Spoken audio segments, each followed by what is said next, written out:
Bom dia, meu nome é Thiago, esse é o nosso grupo, que faz parte o Arthur Naval, o Arthur Grimel e o Gabriel Evangelista. Bom, nesse último experimento, aprendemos sobre o conceito de capacitores e campos elétricos.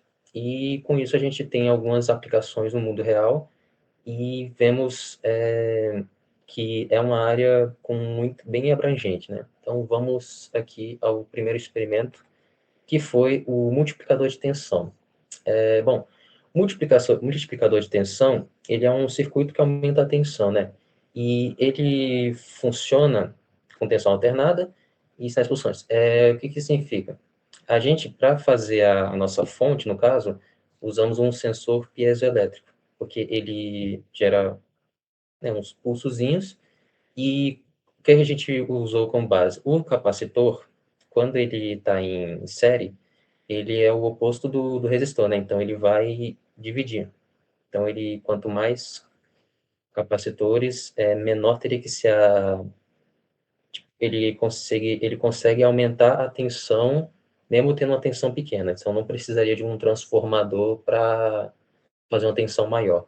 A gente usa aqui os diodos, que é para não ter volta da corrente.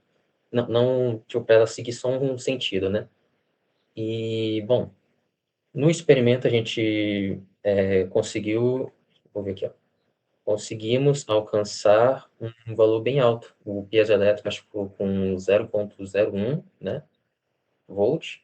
E aqui no experimento a gente conseguiu, ó, tá aumentando aqui, e chegou em, é,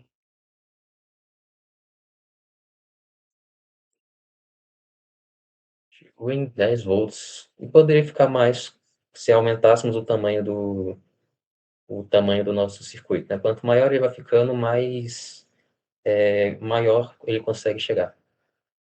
E, bom, agora eu passo a palavra para o próximo. Bom, pessoal, a segunda parte do experimento foi a gente trabalhando com a balança capacitiva. Como é que funciona? Primeiramente, a gente tem que trabalhar aí com o conceito de capacitância, que é a capacidade de um material de absorver energia através do campo elétrico, né? E como é que isso funciona? A gente tem a fórmula que eu coloquei, que a capacitância é igual à permissividade do meio dielétrico, onde vão estar duas placas de área A e distância D entre elas. E aí, como é que funciona? É, como vocês podem perceber, a distância entre as placas e a capacitância são inversamente proporcionais. Ou seja, se a gente diminui a distância entre as placas, a capacitância vai aumentar. E com isso, a gente consegue fazer uma balança capacitiva, tendo em vista que quanto maior for a massa do objeto, maior vai ser seu peso, e aí vai ter uma força que vai empurrar as placas paralelas, e aí a distância vai diminuir entre elas e vai aumentar a capacitância. E com isso, com essa variação do peso, que varia a distância, que aí varia a capacitância, a gente consegue calcular a massa de um objeto, o peso de um objeto, por meio da capacitância. Aí pode passar, Thiago. Aí a gente tem nosso experimento, né? Onde a gente tinha duas placas paralelas de área A, distância D entre elas, e a gente colocou um copo com água que vai fazer o peso, né? Aí a gente ia adicionando água, com isso ia aumentando a massa, né, aumentando o peso, e com isso a gente ia, por meio do multímetro, que está aí à esquerda, esse amarelinho, a gente ia medindo a capacitância. Pode passar. Nisso a gente conseguiu fazer dois gráficos. Esse é o primeiro aí, onde dá para ver que é um gráfico linear, né? Então, conforme o peso vai aumentando, né? A gente foi medindo o peso de 50 em 50 gramas com a água lá. Conforme o peso é aumentando, é, a, a distância das placas ia diminuindo, né? E com isso a capacitância vai aumentando, como tá vendo aí. Começou com 1,2, 1,221, né? Nanofarad. E aí foi aumentando para 223, 225, 227, 232, 230, 232, 234, 237. E é isso, aí tá o gráfico onde tem ele crescendo linearmente, né? Pode passar. E a gente fez dois gráficos porque o nosso multímetro tava com a medição meio zoada, né? Meio estranha, então a gente fez duas medidas, mas independente, a gente consegue ver a mesma natureza, né? Conforme o peso vai aumentando, a capacitância vai aumentando também. E é isso. Passo a palavra agora para o próximo. Então, vou explicar para vocês um pouquinho sobre esse experimento, né, para romper a rigidez elétrica do ar, especificamente. Antes de falar sobre a questão de rigidez elétrica do ar, explicar um pouquinho sobre o que é a rigidez elétrica. A rigidez elétrica em si é uma característica de um material, de um fluido, de um meio, em que você consegue fazer com que ele saia de um isolante para um condutor elétrico. Então, cada material tem o seu, que é basicamente o máximo de tensão que aquele material consegue conter antes dele passar a ser um condutor. O ar, por exemplo, ele possui a sua, que é aproximadamente e é na casa de 10 a terceira. Então, você pega quando você consegue chegar nesses 10 a terceira, né, 1000 volts, por exemplo, 2000, coisa assim, você cria um arco elétrico. E esse arco elétrico é basicamente o ar virando um condutor, como se fosse um fio de cobre. É, em si, por favor, pode passar.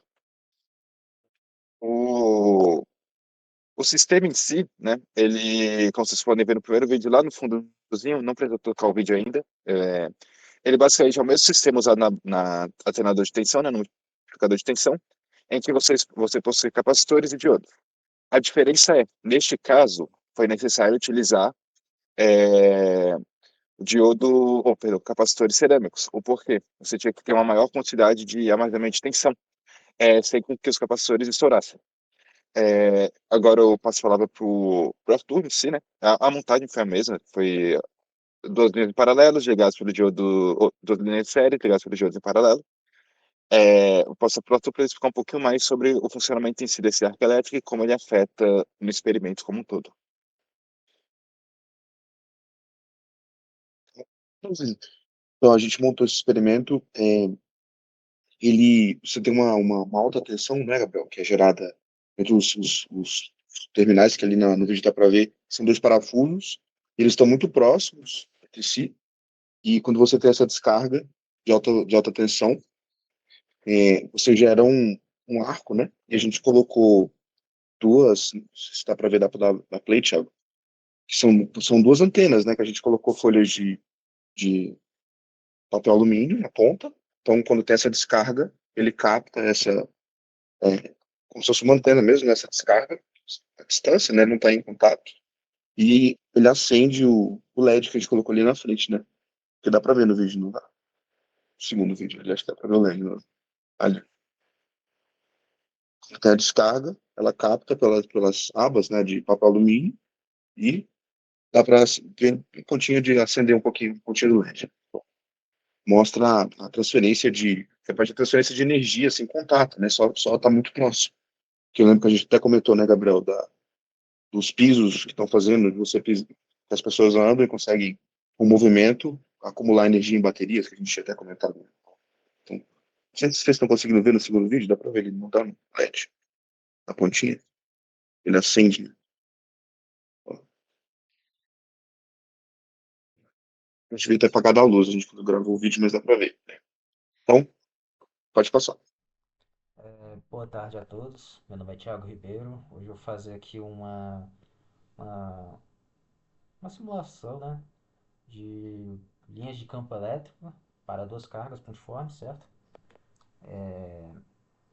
Primeiramente vamos aqui, né, no nosso Maxwell, né, o nosso software, e a gente vai trocar ele de magnético para elétrico, eletrostático aqui, ok? Aí com isso, a gente tem que criar a nossa primeira carga, e a gente já cria também a nossa segunda carga, certo? Com a nossa primeira carga aqui, ó, a gente tem que botar um raio nela, que vai ser um raio de 2. E a gente deixar um pouquinho alta, bota aqui um 4, né? Aí, essa segunda aqui, ó, faz algo parecido também, ó. A gente bota um raio de 2, uma distância, cara, uma distância boa aí pra gente ver depois, vai ser um 12. E bota a mesma altura também, né, que é a altura de... Bota a altura de 5 no caso. Pera aí. Acho que essa daqui, ela tá com altura diferente, ó. Exato, exato. Toca pra 5 aqui. Agora, estão na mesma distância e mesma altura. Então, o que a gente vai fazer agora, ó? Agora a gente tem que criar nossa região, né? Dá um zoomzinho aqui um pouco maior. Vamos fazer uma caixa, né?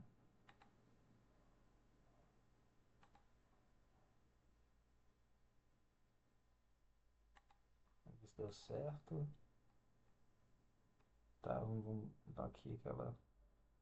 A nossa caixa aqui, ó, dá pra gente, ó... Peraí, cliquei errado. Dá pra gente, ó, dar aquela transparência, né? E ótimo, não tem nada encostando, então isso aí. Agora a gente tem que, ó, colocar o material das nossas esferas, que elas não são, elas têm um material, né? Colocar aqui alumínio, né? Um condutor aí bom. E com isso a gente já tem aqui ó, o nosso material, tem a nossa regiãozinha aqui. A gente tem que colocar a voltagem, né? Tensão no caso. A gente pega a esfera 1, vem aqui esse texto, assign, voltage, bota aqui um 10, né? Aí tira de milivolt, bota para volt. Ok. A esfera 2, mesma coisa. Voltage. A gente bota em zero mesmo, que é pra dar a DDP, né? Aí ok. Aí o que a gente vem? Vem em parâmetros. Matrix. E coloca as duas cargas aí, né? Então ok. Com isso aqui, deixa eu ver aqui. Falta só análise setup no caso. A gente cria essa aqui, ó. Create região, né? All. Seleciona tudo. Vemos aqui em análises. Solution setup. Ok. Certo? Aí vem aqui. Tudo aqui perfeito. Agora a gente faz a nossa análise all. Vamos salvar aqui como carga. Não, não. Campo. Não, linha de campo elétrico. Linha de campo elétrico. Esqueci o negócio. Tiago Ribeiro. 2410-64. Vou botar aqui, não pode espaço.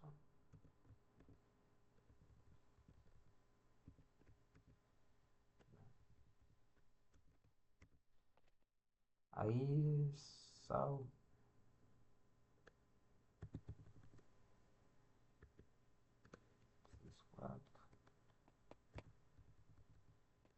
Tá. Salvar, né? Agora aí o nosso software vai dar aquela... Vai fazer aí as simulações, certo? Acho que terminou aqui. Então, a gente seleciona aqui um plano.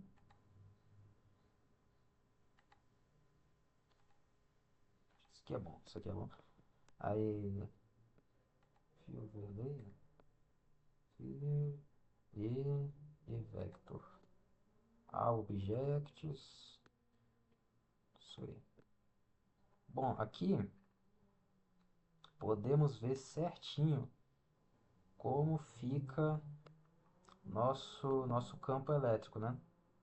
Aqui a gente vê que tem a carga desse daqui, né, da esquerda, com mais tensão, enviando aqui para o da esquerda com menos tensão. e fazendo aqui a nossa região, que são todos paralelos, né? Porque como é duas cargas iguais, ele acaba sendo um plano paralelo.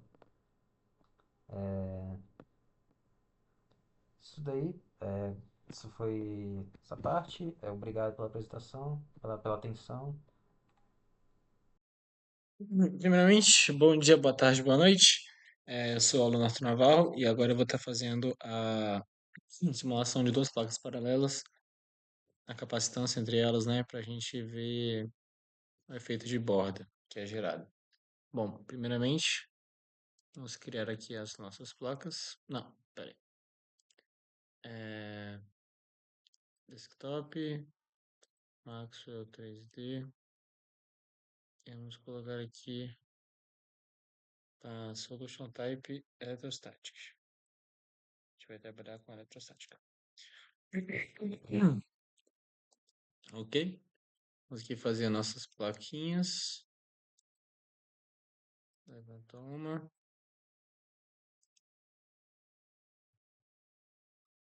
Outra aqui.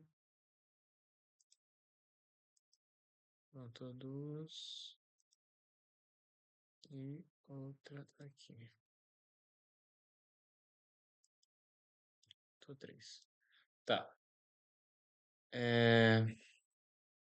Essa aqui do meio vai ser o nosso dielétrico. Vamos colocar aqui. Opa. Meu Deus. Dielétrico. Eu vou colocar aqui com um efeito de ar. Ok. Eu vou deixar uma corzinha assim, azul clarinho. E bem transparente para ajudar a gente. Ok. É isso.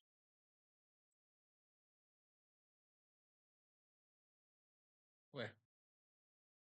Tá, depois eu acerto esse aqui. Vou acertar agora. Esse ficaram todos juntos. Esse aqui é a primeira caixa, né? Tá. Esses aqui são as... a informação dela. Tá, então tem 0,2 de... Vamos botar 0,5.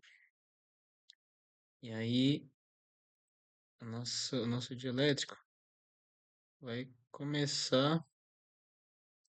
Tem que ser tudo zero, né? Zero, tira esse menos. Zero. Aí ele vai começar a partir do ponto lá. Então vai começar a partir do 0,5. E aí vai ter esse tamanho mesmo. Perfeito. 0,5 fica muito grosso.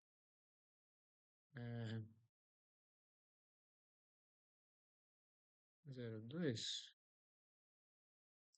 Vamos colocar 0,3.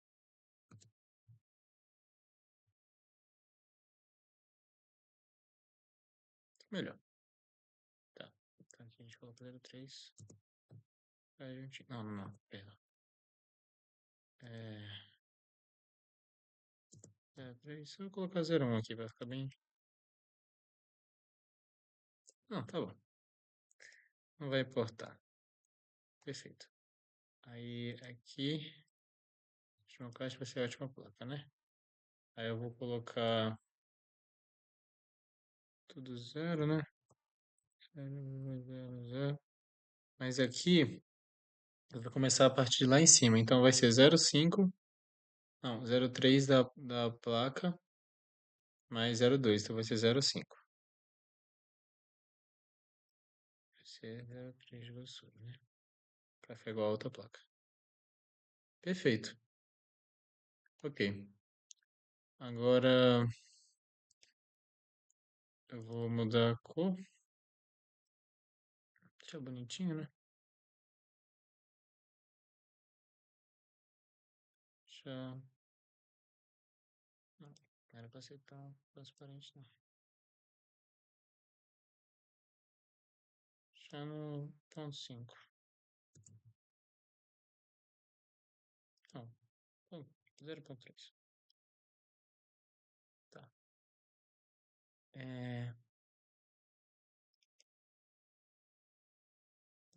Acho que era essa. 0.3. Não era. Mas a cor não importa. Vamos colocar aqui o material. Vou colocar que eles vão ser de cobre. Copper.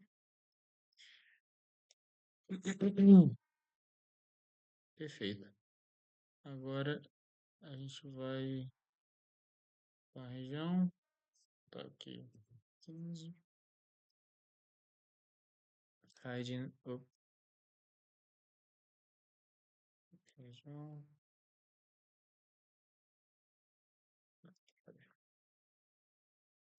View. Hiding Active View. A gente melhorar aqui, né? A visualização. Aí, beleza. Agora a gente vai colocar uma voltagem. Estação. Voltagens. Vou colocar 5 volts na placa de cima. Deixa eu mudar o nome aqui, não mudei. Essa é a placa de cima? Não. Placa inferior.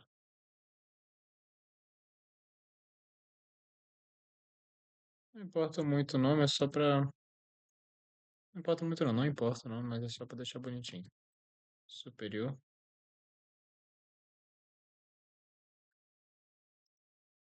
Ué, o que é essa caixa? Meu Deus.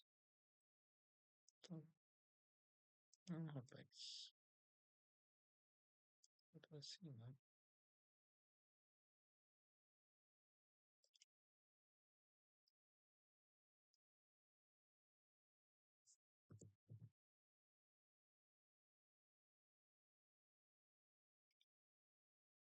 Deixa eu ver se isso aqui tá igual. Agora acho que... Tá tudo igual. Ok. Região, agora vamos colocar a voltagem.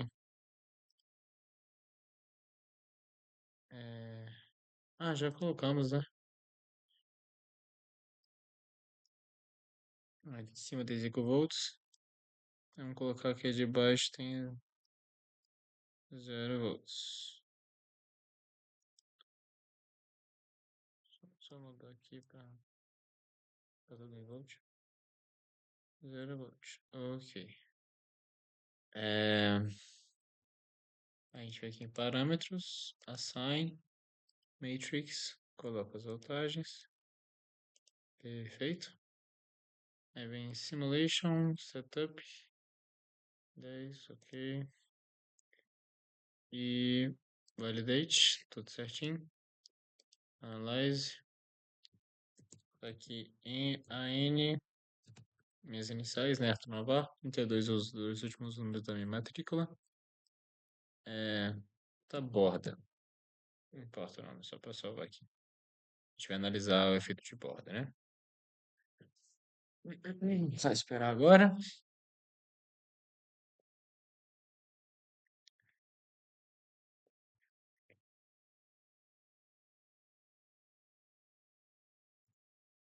Perfeito. Agora a gente vem aqui, Field Overlays. Não. Primeiro tem que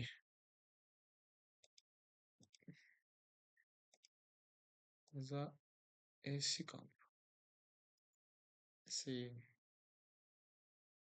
é fácil, né? Aí vai cá. Todos os objetos. Pronto, exatamente isso aqui. Vamos só colocar na visão certa. Cadê? Atenção. Right.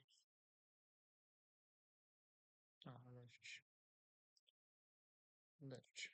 Ok, aqui tá perfeito. A gente consegue ver que a capacitância é constante aqui o campo elétrico é constante de 27.500 entre as placas. E aí, quando chega para fora, ainda tem. Por que que isso acontece? Porque não era para ter, né? Porque aqui não tem placa para fazer o campo elétrico. Mas como não estamos trabalhando com duas placas infinitas, que é o que a fórmula trabalha, né? Para ter o negócio constante, e sim placas finitas, a gente tem esse vazamento aqui do campo elétrico que ele vai diminuindo. Conforme ele vai se afastando da borda, ele vai diminuindo, mas ainda tem, não é zero aqui, tá vendo? Zero é o azul. Ele começa vermelho e aí vai diminuindo, diminuindo, papapá. A gente pode ver isso nos vetores também. Vamos ver aqui os vetores. A gente bota esse plano de novo. Fields e vector, todos os objetos. Pronto, aqui perfeito. A gente vê os vetores constantes aqui, que era esperado, né? Descendo da placa com mais voltagem para de menos voltagem. E aqui a gente ainda vê uns vetorezinhos que é o efeito. Olá a todos, eu sou o Gabriel Evangelista do Grupo 2, né, de Prática de Eletromagnetismo, do professor Gerardo, da turma de terça-feira. E agora eu vou apresentar para vocês o experimento 2, né, uma parte do experimento 2 da simulação de campos, especificamente o efeito de ponta em campos, né? Então, apenas para ficar mais fácil, né? 2026.1. Estou apenas renomeando o projeto, Grupo 2, Práticas 02. Tendo criado o projeto do próprio Ansi Maxwell, vamos definir o tipo de simulação, né, que a gente vai trabalhar com ele. Neste caso vai ser o Maxwell, quer dizer, do Ansi Electronics, vamos trabalhar com o Maxwell 3D para esse sistema de campos. Beleza? Carregou aqui o sistema do Maxwell. Como falei, vamos utilizar o 3D. E para a gente ter uma melhor visualização de sistemas de pontas, né? Então, a simulação em si, o que a ideia dela é fazer? Nós vamos simular com o software o funcionamento eletrônico, né, de campos elétricos, de uma placa plana e de uma superfície que tenha bordas. Neste caso, a geometria escolhida foi o cone, que é um dos mais comuns, vendo. O porquê? Pela física, há uma tendência em acúmulo de tensão, no caso de campo, nas pontas e nas bordas de objetos. Então, normalmente placas têm essa questão das bordas terem um campo magnético e elétrico um pouco mais forte, cones nas suas pontas e assim sucessivamente. Isso é um padrão comum. Isso só não vai acontecer, por exemplo, quando tiver duas esferas, que o experimento anterior demonstrou. Então, para isso, né, uma placa plana, o cone, onde o cone ele vai estar sem carga elétrica e a placa ela vai estar com a carga X, para ter essa diferença de potencial, ou perdão, não, tensão, né, ambos a condição, ter essa diferença de potencial e assim gerar um campo elétrico. Tendo a noção de como vai acontecer, vamos iniciar. Primeiramente, o primeiro passo é realmente definir o tipo de solução. Neste caso, vamos trabalhar com estaticamente elétrica, ou seja, steady state, regime permanente. Tendo definido, vamos começar a modelar o problema. Vai ser um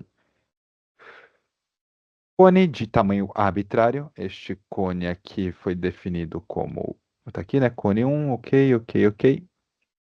Vamos alterar a cor apenas para ajudar na visualização. O cone, como vocês podem ver na situação aqui, ele está com sua base no eixo XY e ele está extrudado na direção Z.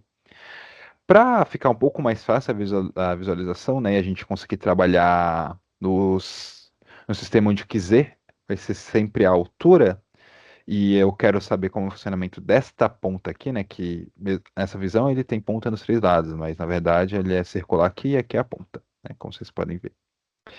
Então, para isso, vou apenas rotacionar o modelo, fazer uma rotação simples de 90 graus no seu eixo X, Ok, se vocês olharem bem aqui, tá vendo que ele vai ficar com a base aqui, né, no X, Z e a ponta no Y. Ok, rodamos certinho como queria. Segundo passo, tendo o cone feito, vamos desenhar a placa plana que foi comentada. Vamos desenhar a placa plana mais ou menos aqui. Opa, perdão. Eu não defino, como é objeto 3D, né, ela tem que ter uma espessura, não pode ser 100% plana neste caso. Então, temos aqui a placa plana, foi desenhada de forma arbitrária, e agora a gente vai definir o tamanho dela, né? Questão de espessura, altura e afins, para ficar uma simulação um pouco mais bonitinha. Então, para ficar mais fácil, placa plana, ainda não vamos definir o material, e ela vai ter uma cor aqui, por exemplo, para ajudar na representação. Vamos aplicar tudo e ok.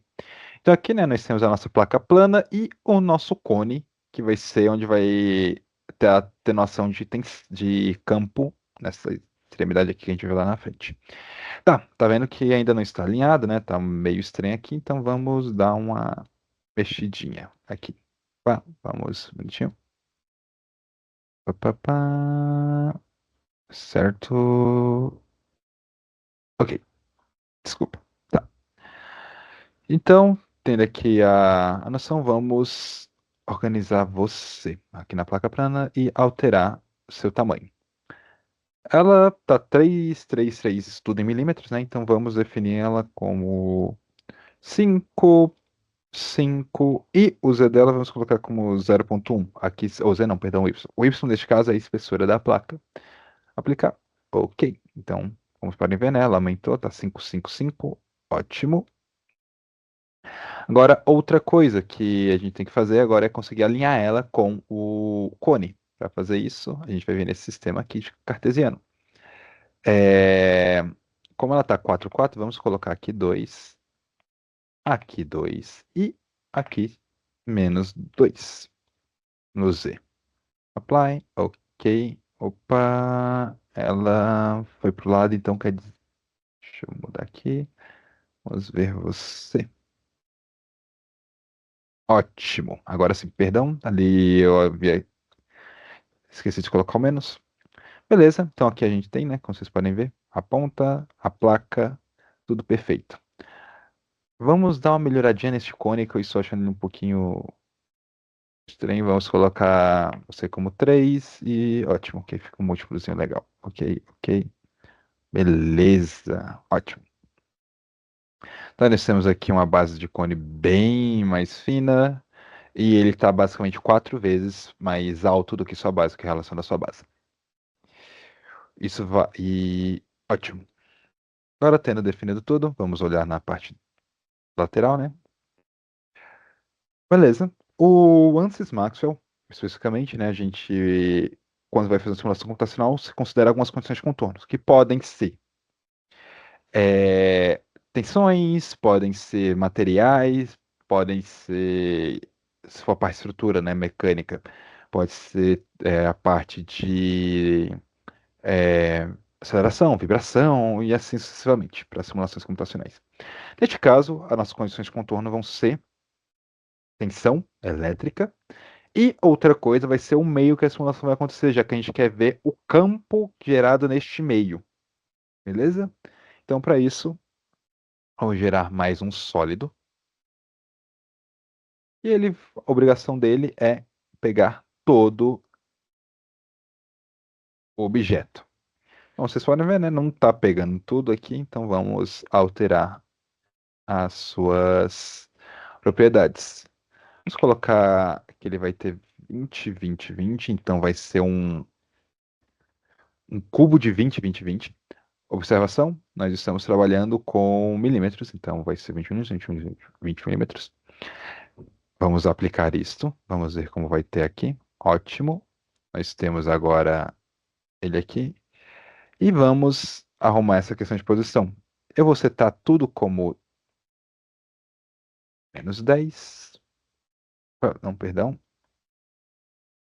0, -10, -10. Vamos ver como fica isso. Ótimo, aqui. Percebeu que ele está no centro. Só que a gente não consegue ver nada aqui, fica um pouco ruim da gente ter uma noção, né, das coisas. Então, apenas para questões de simulação, para definir uma cozinha aqui para ele. E também vamos aplicar a transparência de 0,8. Então ele está 80% transparente. Ótimo.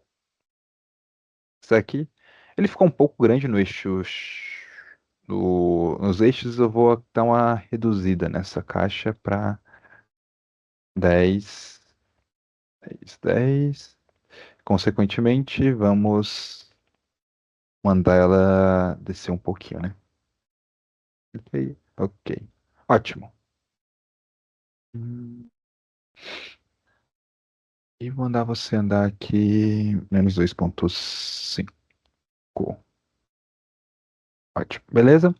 Então, no momento aqui, nós temos a caixa, que seria a boundary layer, né? A condição de contorno, o espaço em que vai rolar essa simulação.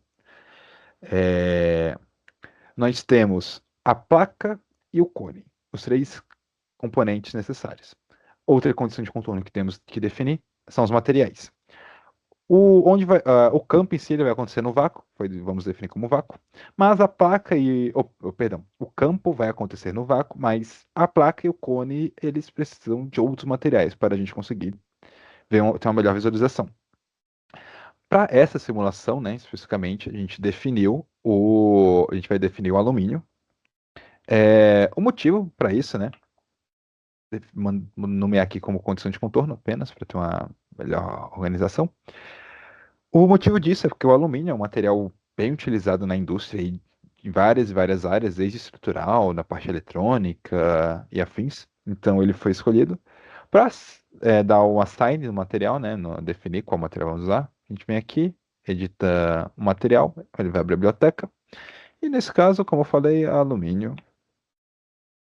Ok, ok, beleza. Mesma coisa com a placa plana, vamos definir também o alumínio. Certo? Então, agora a gente tem como alumínio o cone, a placa, e como condição, né, a área de contorno, o vácuo. Ótimo. Agora, tendo os objetos, vamos dar um checkzinho aqui e vamos ver o que está faltando. Ótimo, ainda falta boundary layer excitations, que é o que eu comentei das tensões, e isso aqui é uma parte normal de computações que eu vou falar um pouco mais na frente. Certo, tendo definido os objetos e suas propriedades de material mecânicas, vamos agora definir as propriedades elétricas no sentido de tensão, excitação e afins. Para isso, vamos vir aqui na placa. A placa, vamos dar uma assigned excitation e voltagem. Volts, 10 volts. Na verdade, vamos colocar 24 volts, uma tensão consideravelmente alta aí para baterias e afins, né? Normalmente você trabalha com essa tensão bem mais abaixo. Vamos apenas aumentar aqui para ter uma melhor visualização do campo. Ótimo, definimos aqui. Por questão de, vou até mostrar aqui para vocês. Aqui, ó. Ótimo, definimos aqui, viu que deu checkzinho. Mas a gente precisa ter uma noção de funcionamento do cone também. Então, apenas por desencargo, nós vamos definir uma tensão para ele, mas essa tensão vai ser tensão do cone 0 volts. Ok, ótimo. Vamos agora discretizar. Aqui. Opa.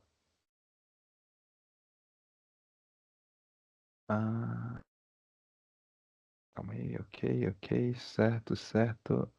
Temos aqui o cone e a tensão, né? Vocês podem ver aqui as signs, 0 volts, ok. Beleza. Agora a gente vai colocar os parâmetros que serão calculados, neste caso, as duas voltagens. Se eu clicar aqui, tá vendo que o que vai entrar no cálculo é o cone e a placa plana, porque eu não coloquei o vácuo aqui, né, a condição de contorno. Porque a gente só quer ver o comportamento nele e não ele colocar ele na situação. Ótimo. Agora vamos colocar o grupo de análises. Isso aqui é um método quando você faz análises computacionais em que você tem que definir alguns parâmetros. Vamos usar apenas o padrão, né, é, do Maxwell. Nesse caso aqui, só para passar por cima rapidinho, quer dizer que ele vai fazer 10 interações, ou seja, vai fazer 10 vezes as contas para você conseguir uma interação boa. Aqui é a relação de convergência. E aqui são os passos, né? Tipo residual e afins. Que não vamos usar o padrão como comentado. Ótimo, tendo definido tudo isso, vamos realizar a análise. Ele vai. Ok. Está realizando a análise, né?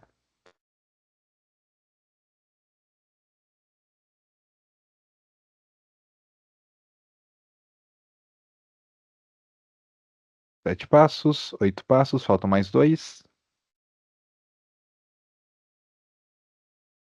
Ótimo. Ele não foi até o 10 porque chegou no 8, ele chegou no nível de convergência que foi definido aqui no grupo de análise. Então quer dizer que aqui a gente já tem resultados, mas não conseguimos ver, correto? Então, para isso, como a simulação 3D, vamos usar do fato dela ser uma simulação 3D e ver como ela comporta em 3D. Então, a gente vai vir aqui em Field Overview, né, o overlay. Vamos ver os campos elétricos, a magnitude elétrica. Opa, perdão, não selecionei a geometria. Ótimo. Em todos os objetos, magnitude elétrica. Done. Carregou. Perfeito. Vocês perceberam que teve essa mudança, né? Deixa eu ver se consigo só. Aqui. Ele sem a plotagem e vamos plotar ele agora. Então, temos aqui nesta condição de contorno, neste tamanho aqui, essa placa de 24 volts num cone, ambos de alumínio, o comportamento do campo é este aqui, ao redor da estrutura de alumínio. Percebam que,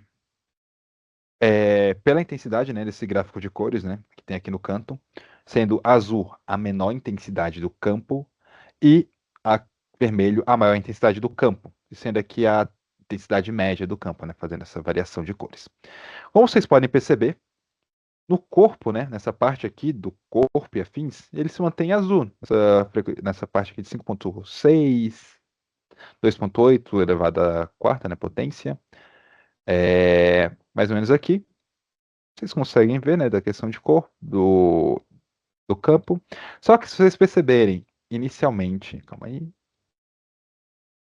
Nessas extremidades aqui, nós temos algumas atenuações um pouco maiores, né, de campo, mas o que mais chama a atenção e o que vai junto com a física, né, é que na borda, fisicamente, nós temos maior intensidade, então vai do amarelo ao vermelho.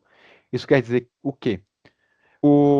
Esses campos eles tendem a se intensificar nas extremidades, em pontas, em cantos e afins.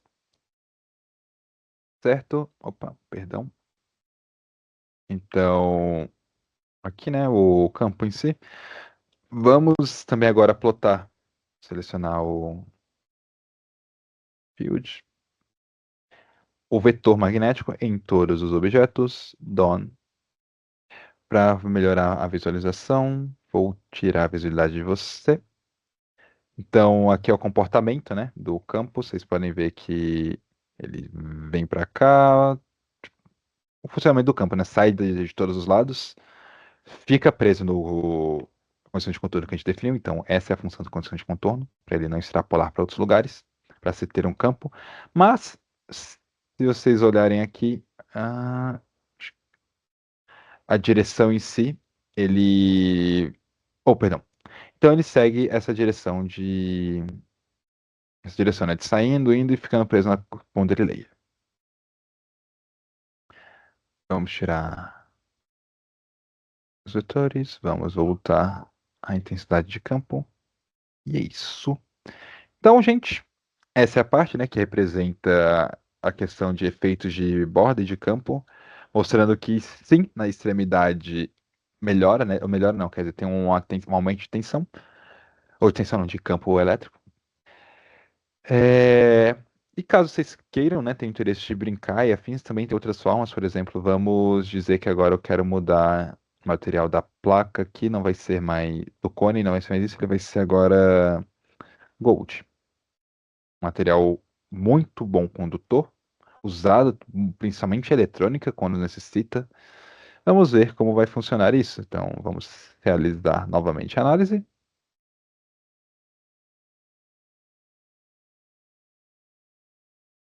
Ótimo. Realizamos a análise normal. Opa, ainda não terminou. Tá? Agora sim terminou a análise. Vamos aqui ver o comportamento. Percebam que o comportamento geral da simulação, né, do objeto, ele se manteve na extremidade. Por quê? Essa questão de campo, né, da atenuação de campos em extremidades, em cones, não, perdão, em quinas, é uma questão de campo magnético e não uma questão de materiais. Então é isso, simulação feita. Muito obrigado pela atenção de todos e fiquem com a próxima simulação. Até. Boa tarde, pessoal. Eu sou o Arthur Paiva, do grupo 2, e eu vou falar um pouquinho para vocês hoje sobre o efeito da gaiola de Faraday. Então vamos lá.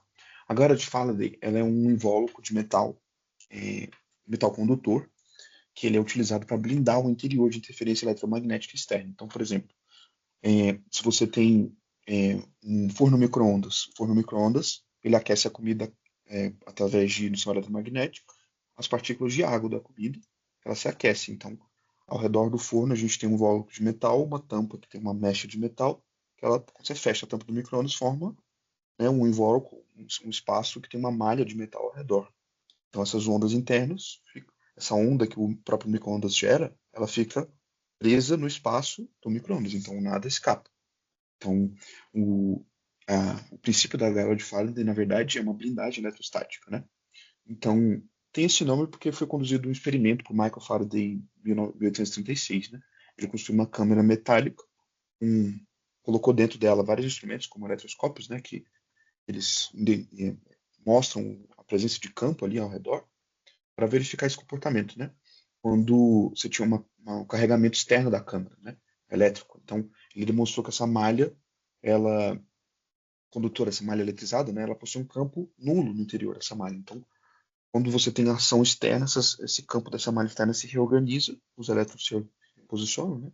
Para cancelar, fazer um campo idêntico do que está externo para cancelar e manter ele nulo.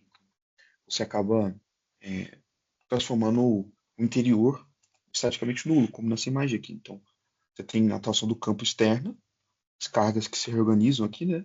Onde está entrando em contato com a malha, né? Do campo da malha, para se organizar e cancelar esse campo e blindar a parte interna. Então, como eu falei, no caso do micro-ondas seria que a parte de atuação do campo e essa malha externa dele bloqueia da parte interna para que não saia, né? Se você pensar ao contrário, caso uma pessoa, por exemplo, aqui se isolando, você tem uma bobina que gera um campo e a pessoa que está ao redor de uma malha de metal, então o campo que está nessa malha se organiza para cancelar essa atuação aqui, né? E como é um condutor, ela vai direcionar isso para o outro lado. Então, você efetivamente blinda esse espaço interno. Então, você pode imaginar, por exemplo, um carro, né, quando tem uma descarga elétrica, os pneus do carro isolam a estrutura interna do carro, que é de metal, então atua como uma gaiola de Faraday também, né? Então, tem esse vídeo aqui muito interessante também, que ele coloca alguns eletroscópios, né, que eles, na presença de campo, você tem esses fiozinhos aqui que se movimentam devido ao campo, né? Tem uma atração elétrica, né, do campo dos elétrons aqui para ver esse movimento. E ele está mostrando o que vai acontecer quando ele colocar essa gaiola de metal por fora e acionar a bobina, né? Para um movimento, para você ter a presença do campo aqui. Então, essa malha de ferro vai reorganizar e aquela vai ter movimento dos elétrons aqui. E a parte interna está isolada, não tem efeito. Estava tendo antes, né, do movimento desses fiozinhos aqui atraídos eletricamente de metal. Né? Então, ele mostra que essa malha atua como uma proteção, né? Uma blindagem mesmo eletrostática na parte interna. Então, é isso. Bom, eu achei interessante o último experimento, porque, tipo assim, dependendo da distância que fica, ele acaba, tipo, ele tem que ter meio que uma distância mínima para conseguir passar essa. Seria o quê? Seria a corrente, no caso? Ou ele passa. Então, seria o campo, né? Ah, achei bem, bem diferente, assim, nunca tinha visto o negócio lá. Inclusive, eles estão usando, acho que até o professor comentou, e eles estão usando carros para carregar a bateria, né? Você só chega na plataforma e para o carro. Você não precisa ter conexão igual o carro elétrico, né? Ele só para. Ele está muito próximo, né, da base do carro, então ele carrega, o carro sai. Tem estações de carregamento que é só tipo uma vaga, né? Para, sai. Imagina, sei lá, Muito aquela ideia de indução, né? Tipo, por exemplo, hoje você de pega indução. quase, assim, todo celular, né? Assim, meio de linha ali até topo de linha, ele vem, né, com aquele carregamento de indução, que a ideia é bem parecida. Você gera um campo elétrico e por bobinhos ou algo assim, que no caso você passa corrente, que gera um campo magnético. E quando você gera um campo magnético, obrigatoriamente você gera um campo elétrico, né? Pelo caso que eles são opostos em ângulo, né? Se você pegar, tipo, os três eixos, né? O campo elétrico, por exemplo, é aqui, e o magnético é aqui. Então, aquela ideia da antena é muito isso. Você gera um campo elétrico ali, que fica pela antena, né? E aumenta a área pela antena. E aí essa diferença acaba gerando campo magnético. O campo magnético reage com a antena, gerando um campo elétrico. Então, essa ideia de indução mesmo, hoje os celulares têm, como, como comentado também, a questão de carros fazendo, até mesmo do peso elétrico, né? Não é por indução, mas só que você fazendo a diferença de energia cinética, né? Então, gerando a diferença entre meios, no caso, você acaba carregando, como foi comentado a questão de carros, já carregando energias públicas, né, no caso do sentido de postes e afins, em alguns países como no Japão, se eu não estou enganado, e na China eles implementaram em algumas cidades, algumas regiões de cidade, né, que é tecnologia bem nova disso. Então, é bem interessante, né, essa questão de você brincar com a linha de campos, né, magnético e elétrico, para você conseguir ter aplicações no seu dia a dia.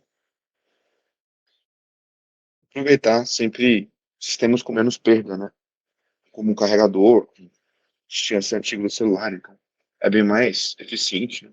E os experimentos do multiplicador de tensão. E a gente fez um peso elétrico e tem que fazer muita força, muito repetitivo, esforço, né, para acumular carga. Então, a gente viu, acho que meio na prática também, a questão de você ter muitos componentes, vai ficar mais difícil para carregar, né, que nem a gente tinha comentado, né? Se tiver menos, você não vai ter uma descarga de energia, porque é como se fosse células de bateria. Então, sequência, né? Você somando. Então, tem que ter um equilíbrio ali, né? A gente acha que sofreu um pouco também para ver esse equilíbrio e não ficar muito tempo tendo que esperar apertar ali para ver para dar pelo menos 10, 12 volts, né? Os 10 volts que eram. Foi bem assim, puxado. Na balança também, né? Navarro tá de prova, né? Que é difícil você achar a gente achou uma relação é, de reta, né? De peso, distância entre as placas, né, peso. Só que tem que ter uma forma padronizada, então é mais difícil.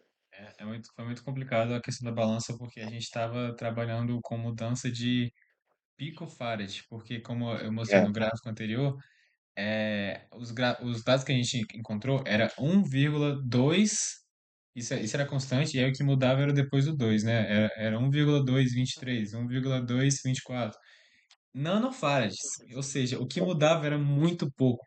E como a gente estava medindo com um multímetro, né, que não tava lá essas coisas, foi uma medição um pouco complicada, mas deu certo. O importante é que a gente conseguiu ver o crescimento linear. E já entrando nessa questão da balança, eu queria deixar apontado aqui que eu acho muito interessante isso, porque, pô, como é que a humanidade começou a medir peso? Era numa balança normal, né, com pêndulo e tal, e aí a gente conseguiu dar um jeito de envolver capacitância, que a princípio não tem nada a ver com massa na fórmula, não envolve peso, nem força, nem nada, e aí só pela singiosidade de entender que dá para